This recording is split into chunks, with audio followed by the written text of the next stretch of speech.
পাশে এই যে এই বাড়িটা, ঠিক আছে। বাড়িটার সীমানাটা তো দেখাচ্ছি আপনাদেরকে। এই হলো এই যে টিনের যে বাড়ি, এটা ঠিক আছে। এটা একটা 6 ফিটের রাস্তা, আমি যেটা দিয়ে ঢুকছি।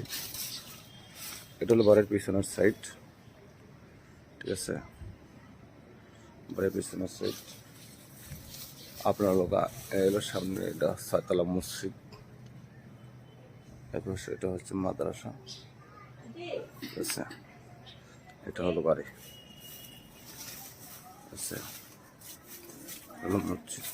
যদিও এই রাস্তা আপনাদের ইউজেবল না, বাট সামনের রাস্তা এই যেগুলো বিল্ডিং করা, ঠিক আছে। এটা হচ্ছে মসজিদ, এটা হলো বাড়ি, ঠিক আছে। এই বাড়িটার সীমানাটা হলো আপনার এই থেকে এই পর্যন্ত, ঠিক আছে। এটা হলো বাড়ি, টিনসের বাড়ি।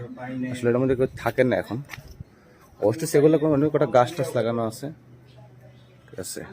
ডালিম গাছ, আম গাছ, জাম্বুরা গাছ, কাঁঠাল গাছ, লেবু গাছ, কিছু গাছ লাগানো আছে। 2টা রুম উঠেছিল, একটা লোককে থাকতে দিছিল, কিন্তু এগুলো এখন থাকে না, এগুলো আসলে ওরকম না। এলো জমিটা, ভিতরে কিন্তু কোনো কিছু নাই। ওটা একটা মানে ই করা ছিল আপনার গোসলখানা, পাকঘর, টয়লেট এগুলা করছিল আর কি। আর এগুলা সব টিনের বাড়ি, সম্পূর্ণ ভরট করা, ঠিক আছে। কোনো মাটি ফলানো লাগবে না। জমির পরিমাণ হলো 2 কাঠা, ঠিক আছে। 10 ফিটের রাস্তা আছে, এইটা সামনে হলো মেন রাস্তা।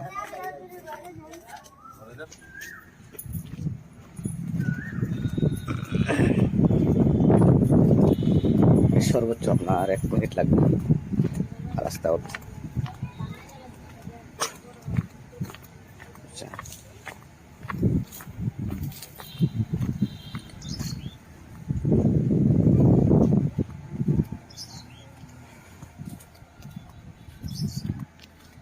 বাড়ির সামনে 10 ফিটের রাস্তা, আবার পিছন দিয়ে 6 ফিটের রাস্তা।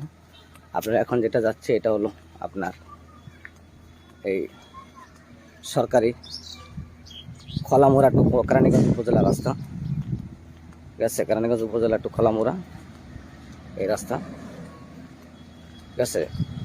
সর্বোচ্চ মেন রাস্তা থেকে যমুনা যাইতে আপনার 1 থেকে 4 মিনিট সময় লাগবে না, 1 মিনিট সময় লাগতে পারে।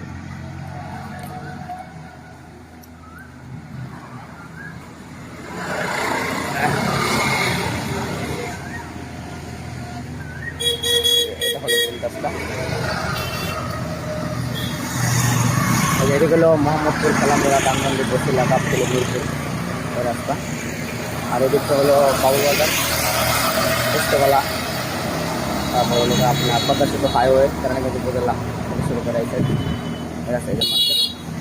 ঠিক এই যে আমরা বাড়িটা দেখে আসলাম, আমরা বাড়িটা দেখে আসছি হলো এই যে একটা লোক দাঁড়ায় আছে, তার পিছনে যে জানলা করা, একটু পিছনে এটা সাজনা গাছের ডালটা দেখা যাচ্ছে। মাঝখান দিয়ে আমরা সাজনা গাছের ডালের বাড়িটা দেখছি, ঠিক আছে। অত্যন্ত সুন্দর বড় রাস্তা সহ 2 কাঠা জমি, যারা নিতে চান তারা যোগাযোগ করবেন।